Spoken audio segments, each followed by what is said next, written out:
All right, so next we'll put the caliper back on, but first we'll push this piston in here. We'll push it back into the bore. The tool sits like this in between the two old pads, and then you just have to crank it.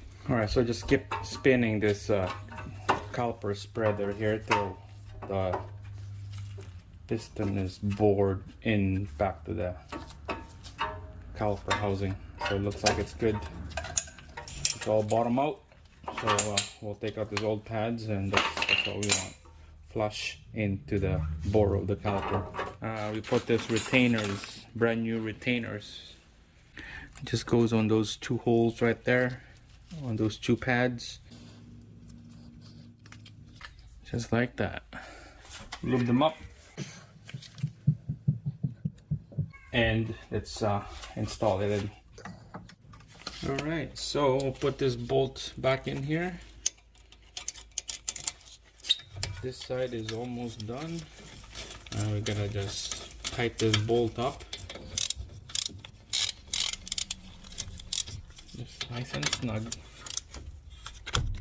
That's it. So this one is done, guys. So ready to go. Put the new tire in.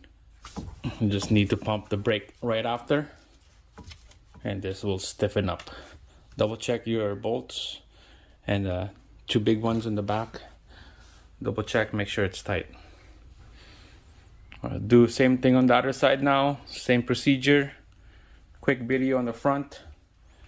Make sure to subscribe, like the video, and share the video. That's it, guys. Thanks for watching.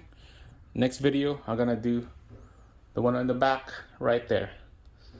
Got more brake stuff right there. We'll do the back. All right, that's it.